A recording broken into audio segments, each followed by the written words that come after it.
Magandang araw mga ate at kuya! Welcome to my mini vlog! Ang video na to, kahapon pa, hindi ko lang na-upload kasi gawa nga busy ako sa mga gawaing bahay. Busy ang atin nyo. Dahil day off ko kahapon, kaya ako ang nagluto ng pang-ulam namin.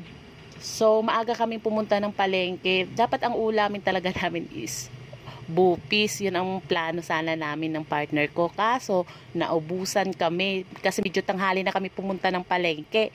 Kaya ayan, wala nang nabili. Kaya, iba na lang nabili namin. Chicken nuggets. Tapos, yung longganisa.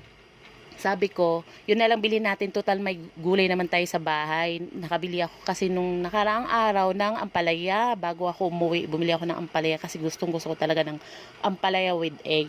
So, ayan. Pinirito ko na yung chicken nuggets. Tapos sunod niyan is yung longganisa. Yan, binabaliktad-baliktad ko muna. Tapos mga ate at kuya, bihira lang talaga kami bumili ng mga processed food. Kasi ayaw kong masanay si Faith na kumakain ng mga processed food. At pasalamat na lang din ako na hindi niya bet yung mga processed food. At kung processed food naman, kagaya ng hotdog, gusto niya chicken flavor. So, ayan, hinango ko na yung chicken nuggets. Tapos, pinirito ko na rin sunod yung longganisa. Late ko na na-upload yung video kasi gawa ngang sobrang busy ko talaga. Gusto ko kasi bago ako magpahinga, tapos na lahat, nakapaglaban na ako, nakapaglinis na. Ayaw kong magpahinga ako na may gawain pa ako kasi ganun din, mapapagod din ako. Kaya gusto ko isang pagod lang. Kabaliktaran naman yung partner ko. Gusto niya, pahinga muna bago mga gawain, gagaya ng maglaba. Ayaw ko naman, kaya gusto ko kasi tapusin na lahat para hayahay na. Kayo din ba mga ate at kuya? Gusto nyo tapusin mo na ang lahat ng mga gawain bago magpahinga? Ito na nga, nagisa na ako ng bawang. Binawasan ko pala yung mantika dyan ha, mga ate at kuya. Sa isang kawali na lang ako magluto para iisang hugasan lang. Katamaran eh, no? So, ayan, hinahalo-halo ko na yung sibuyas at saka bawang. At saka, bakit tong yung pinanghalo ko dyan, hindi sandok? Ang hirap kayo maghalo sa tong. At buti na lang naisipan ko yon, pinalitan ko na ng sandok. So, ayan, nilagay ko na rin yung kamatis. At saka, gusto ko pala dyan sa kamatis yung lutong-luto. Ayoko nung, yung ganyan itsura. Kaya, lutong-luto yung gagawin ko. Bago ko ilagay yung ampalaya. At saka mga ate at kuya, ang ginawa ko pala sa ampalaya, para hindi pumait, binabad ko siya sa asin.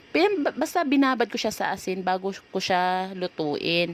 Pero syempre, hugasan muna kasi kapag hindi mo yun hugasan, maalat yun. Para matanggal yung alat, hugasan muna. Para makakain si Faith.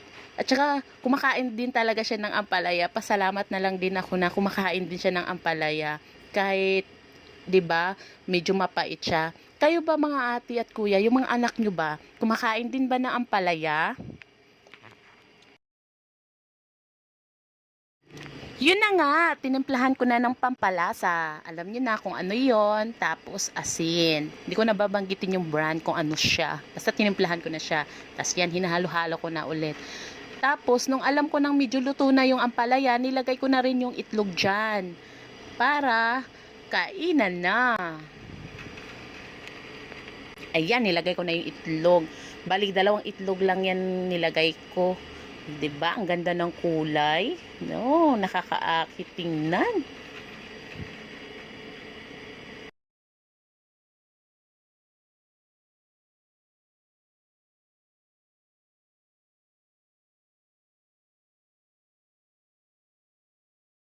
Pwede na to mga ate at kuya. Kainan na.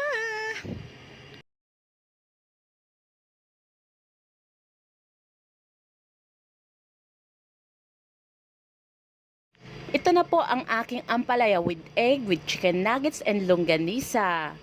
Kumuha na po kayo ng kaning bahaw at sabayan nyo po kaming kumain.